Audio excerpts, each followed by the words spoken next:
CNews Matin, La Croix, La Vie, VSD. Des magazines au quotidien d'actualité. Dans la presse nationale cette année, Mimos occupe une place de choix. Alors évidemment, au sein de l'équipe organisatrice, on se réjouit d'une telle exposition. Chaque année, on sentait que ce festival prenait de l'ampleur. Et cette année, c'est merveilleux. On voit un aboutissement, hein, qui n'est finalement qu'un début pour nous, puisque c'est l'aboutissement d'un travail acharné. Et en même temps, on se dit, ça y est, quoi, c'est merveilleux.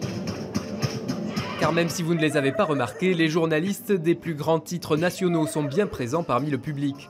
Ici, stylo à la main, Thierry Voisin. Il écrit pour Télérama et vient à Mimos depuis 1989 et considère le festival comme l'un des incontournables du spectacle vivant. Je viens à Périgueux parce qu'il y a des créations, des spectacles qui vont tourner après.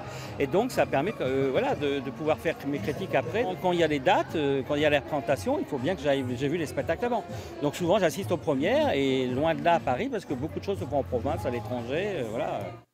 Et si cette médiatisation croissante réjouit les organisateurs du festival, elle n'en ravit pas moins le principal financeur de Mimos, à savoir la ville de Périgueux. La couverture nationale qu'on a eue montre l'excellence du projet. Moi, je crois qu'en termes d'attractivité, si vous voulez, pour une ville comme Périgueux, qui est, même si c'est la plus belle de France, reste une ville moyenne, tout ce qui donne de l'éclairage, de la lumière, conforte notre attractivité et nous remet, je dirais, dans les circuits touristiques et les circuits plaisir des Français et des étrangers.